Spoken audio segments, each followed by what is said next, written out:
Hi friends, നമസ്കാരം. ഒരു വ്യക്തിയെ സംബന്ധിച്ച് അവരുടെ മനോഭാവം അനുസരിച്ച് പല കാര്യങ്ങൾക്കും പ്രാധാന്യം കൊടുക്കാറുണ്ട്. ഓരോരുത്തരുടെയും സാഹചര്യം അനുസരിച്ച് അവരാഗ്രഹിക്കുന്ന കാര്യങ്ങൾക്കും വ്യത്യാസമുണ്ട്. നമ്മളിപ്പോൾ ഏത് കാര്യം ചെയ്താലും അതിനകത്ത് മനസ്സിൻ്റെ സംതൃപ്തിയാണല്ലോ ഏറ്റവും പ്രധാനം. ശരിക്കും പറഞ്ഞാൽ ഈ ഒരു കാര്യത്തിനകത്ത് വ്യക്തികൾ തമ്മിൽ ഒരുപാട് വ്യത്യാസമുണ്ട്. അപ്പോൾ ഇന്ന് ഞാൻ പറയുന്നത് ലൈംഗികതയിൽ വ്യത്യസ്തമായ രീതിയിൽ ചില കാര്യങ്ങൾ ചെയ്യുന്നതിൻ്റെ പ്രാധാന്യത്തെക്കുറിച്ചും അതിൻ്റെ പ്രത്യേകതകളെക്കുറിച്ചുമാണ്. അതിനു മുമ്പ് ഈ ചാനൽ ആദ്യമായിട്ട് കാണുവാണെങ്കിൽ ഒന്ന് ലൈക്ക് ചെയ്യണം, സബ്സ്ക്രൈബ് ചെയ്യണം, ഷെയർ ചെയ്യണം കേട്ടോ. ഇപ്പോൾ ബന്ധപ്പെടുന്ന സമയത്ത് നമ്മൾ കണ്ട കാഴ്ചകളെ ആസ്പദമാക്കി അല്ലെങ്കിൽ നമ്മുടെ സങ്കല്പത്തിനെ ആസ്പദമാക്കി പല കാര്യങ്ങളും ചെയ്യാറുണ്ട്. നമ്മുടെ കാമവികാരത്തിന് പിന്നിൽ ധാരാളം ഘടകങ്ങൾ പ്രവർത്തിക്കുന്നുണ്ട്. ഇപ്പം ബന്ധപ്പെടുന്ന സമയത്താണെങ്കിലും ഏത് രീതിയാണ് പങ്കാളി കൂടുതലായിട്ടും ചെയ്യേണ്ടത്, അല്ലെങ്കിൽ എന്ത് ചെയ്യുമ്പോഴാണ് ആ ഒരു രസം കിട്ടുന്നത്, ഇതിനെക്കുറിച്ച് വ്യക്തമായൊരു ധാരണ പലർക്കും ഉണ്ട്, അല്ലെങ്കിൽ ഉണ്ടാവണം. നമ്മൾ ഈ ഒരു കാര്യം ഷെയർ ചെയ്യുന്ന സമയത്ത് എപ്പോഴും ഒരു രീതി മാത്രമാണ് ചെയ്യുന്നതെങ്കിൽ ഇതിനെപ്പറ്റി കൂടുതലായിട്ട് ചിന്തിക്കുന്നില്ല, ആഗ്രഹിക്കുന്നില്ല എന്നുള്ളതാണ് സത്യം. എന്നുവെച്ചാൽ വ്യത്യസ്തമായ ഫാൻറ്റസി കൂടി നമ്മൾ കടന്നു പോകുന്നില്ല. എന്നാൽ ഇതിൽ നിന്നും വ്യത്യസ്തമായിട്ട് നിങ്ങൾക്ക് നിങ്ങളുടേതായിട്ടുള്ള ചില രീതികൾ പരീക്ഷിക്കുന്നുണ്ടെങ്കിൽ, അത് എക്സ്പീരിയൻസ് ചെയ്യുന്നുണ്ടെങ്കിൽ തീർച്ചയായിട്ടും ആരോഗ്യകരമായിട്ടുള്ള കാമവികാരം നിങ്ങൾക്കുണ്ട്. ചിലർക്കാണെങ്കിൽ ചില രീതിയോട് അല്ലെങ്കിൽ ചില മെത്തേഡിനോട് ഒരു പ്രത്യേക ഇഷ്ടം കൂടുതലായിട്ടുണ്ട്. നമുക്കിപ്പോൾ എന്ത് കാര്യം ചെയ്യണമെങ്കിലും അതിനകത്തൊരു എനർജി ലെവൽ ഉണ്ടാകണം. അത് മനസ്സിൽ നിന്ന് കിട്ടുന്നതാണ്, ബ്രെയിനിൽ പ്രൊഡ്യൂസ് ചെയ്യുന്നതാണ്. ഇപ്പോൾ പങ്കാളികൾക്ക് രണ്ടു പേർക്കും ഒരു രീതി ഇഷ്ടമാണെങ്കിൽ പിന്നെ അതിനകത്ത് ശരി തെറ്റ് എന്നൊന്നില്ല. ഇപ്പോൾ ആഹാരത്തിൻ്റെ കാര്യം പറയുന്ന പോലെ തന്നെ ചിലർക്കാണെങ്കിൽ എല്ലാ കാര്യങ്ങളും ഇച്ചിരി കൂടിയ അളവിൽ വേണം. അതനുസരിച്ചാണ് അവരുടെ ഓരോ അവയവത്തെയും പ്രകൃതി നിർമ്മിച്ചിട്ടുള്ളത്. അങ്ങനെ വരുമ്പോൾ സ്വാഭാവികമായിട്ടും ഇതുമായിട്ട് ബന്ധപ്പെട്ട അവരുടെ സങ്കല്പങ്ങൾ അതനുസരിച്ചുള്ളതായിരിക്കും. തന്നെയല്ല, വ്യത്യസ്തമായ രീതികൾ അഡോപ്റ്റ് ചെയ്യുന്നവരെ സംബന്ധിച്ച് അവർക്കിതിനോടൊരു പ്രത്യേക താല്പര്യവും ആത്മവിശ്വാസവും ഒക്കെ ആയിരിക്കും. ഇപ്പോൾ ഫോർപ്ലേക്കകത്ത് തന്നെ ഏതൊക്കെ വ്യത്യസ്തമായ രീതികൾ നമ്മൾ നോക്കാറുണ്ട്. ഇപ്പോൾ ചുംബനത്തിൻ്റെ കാര്യം നമ്മൾ നോക്കുകയാണെങ്കിൽ അത് ഇഷ്ടത്തിൻ്റെ ഉണ്ട്, കാമത്തിൻ്റെ ഉണ്ട്. അപ്പോൾ രണ്ട് സാഹചര്യത്തിലും അത് ഫീൽ ചെയ്യുന്ന രീതി വ്യത്യാസമാണ്. മാത്രമല്ല, രണ്ടാമത് പറഞ്ഞതിനകത്ത് നാവ് കൊണ്ട് ചെയ്യുന്ന കുറേ ക്രിയകൾ വരുന്നുണ്ട്. ഈ ഒരു രീതി ശരിയായ രീതിയിൽ ആസ്വദിക്കണമെങ്കിൽ പരസ്പരമുള്ള ആകർഷണം ഒരു പ്രധാനപ്പെട്ട കാര്യമാണ്. മാത്രമല്ല, അവരുടെ വികാരത്തെ ഒരു പ്രത്യേക ഫ്രീക്വൻസിയിലേക്ക് തിരിച്ചു വിടുന്നുമുണ്ട്. അതുകൊണ്ട് തന്നെ ഇതിനോടൊരു പ്രത്യേക ഇഷ്ടം കൂടുതലായിട്ടും ഉണ്ട്. അതിൻ്റെ പ്രധാനപ്പെട്ട കാരണം എന്താണെന്ന് വെച്ചാൽ സ്ട്രോക്ക് കിട്ടേണ്ട കറക്റ്റ് സ്ഥാനത്ത് തന്നെ കുറച്ച് സമയം അടുപ്പിച്ച് കിട്ടുന്നുണ്ട്. അത് മാത്രമല്ല കേട്ടോ, ഇതിൻ്റെ പിന്നിൽ അനുകൂലമായിട്ടുള്ളൊരു ഫാൻറ്റസിയും പ്രവർത്തിക്കുന്നുണ്ട്. ഇവിടെ പങ്കാളികൾ അറിഞ്ഞിരിക്കേണ്ട ഒരു കാര്യം, പല രീതികളുണ്ട് പൂർണ്ണമായിട്ടും സംതൃപ്തിയിലേക്ക് പോകാനായിട്ട്. നമ്മുടെ ശരീരത്തിലെ ഏത് അവയവമാണെങ്കിലും അത് ഉപയോഗിക്കും തോറും അതിൻ്റെ ഡിഫെൻസ് മെക്കാനിസം കൂടുന്നുണ്ട്. അതുകൊണ്ട് തന്നെ കുറച്ച് ഹാർഡാകുന്നുണ്ട്. അപ്പോൾ കാലാകാലങ്ങളിൽ ചെയ്യുന്ന രീതിക്കും അതനുസരിച്ച് മാറ്റം വരണം, അപ്ഡേറ്റ് ചെയ്തുകൊണ്ടിരിക്കണം. പ്രത്യേകിച്ചും ചിലരെ സംബന്ധിച്ച് ക്ലിറ്റോറിസൊക്കെ കുറച്ച് ഹാർഡായിട്ട് വന്നതുകൊണ്ട് അതിൻ്റേതായിട്ടുള്ള രീതിയോടായിരിക്കും ഇഷ്ടം.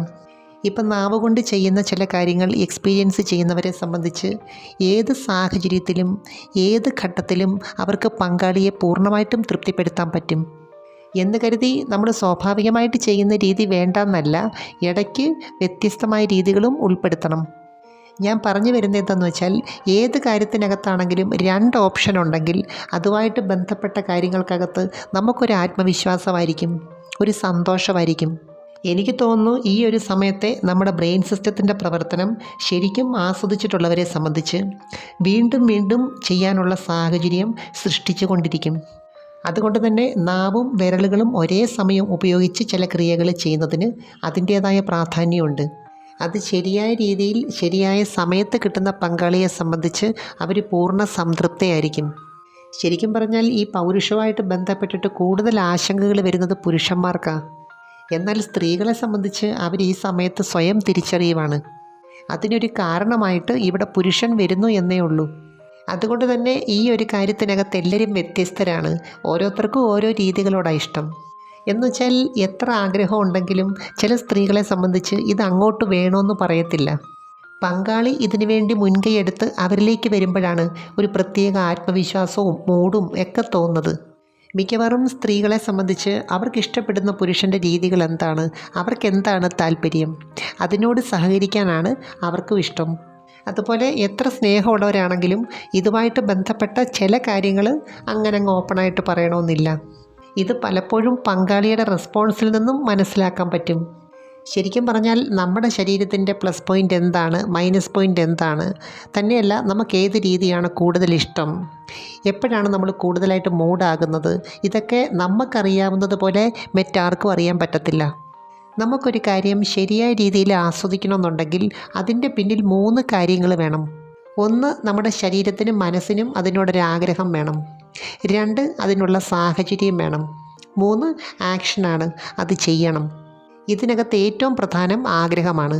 ആഗ്രഹമുണ്ടെങ്കിൽ മാത്രമേ ഏത് രീതിയും പറ്റത്തുള്ളൂ. ആരോഗ്യമുള്ള സ്ത്രീ പുരുഷന്മാരെ സംബന്ധിച്ച് ഒരു ദിവസം പല പ്രാവശ്യം ലൈംഗിക ചിന്തകൾ സ്വാഭാവികമായിട്ടും മനസ്സിൽ കൂടി കടന്നു വരാറുണ്ട്. നമുക്കിപ്പോൾ ഏത് തരത്തിലുള്ള എനർജി ലെവലാണ് കൂട്ടേണ്ടത്, അതുമായിട്ട് ബന്ധപ്പെട്ട കാര്യങ്ങൾ കാണുകയും കേൾക്കുകയും സംസാരിച്ചാലും മതി. അതുകൊണ്ടാണ് പറയുന്നത് പങ്കാളികൾ തമ്മിൽ ഇടയ്ക്കൊക്കെ ഇതുമായിട്ട് ബന്ധപ്പെട്ട കാര്യങ്ങളും സംസാരിക്കണം. ഈ രീതി ഇത്രയും കൂടുതൽ ആസ്വദിക്കാനുള്ള പ്രധാന കാരണം നമ്മുടെ നെർവ് എൻഡിങ്സ് തന്നെയാണ്.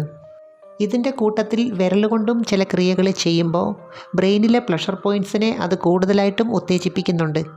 ചില സമയത്ത് നമുക്ക് സ്നേഹത്തിൻ്റെ ഊർജ്ജത്തേക്കാൾ കൂടുതൽ കാമത്തിൻ്റെ ഊർജ്ജം കൂടുതലായിട്ട് പ്രവർത്തിക്കേണ്ടതായിട്ടുണ്ട്.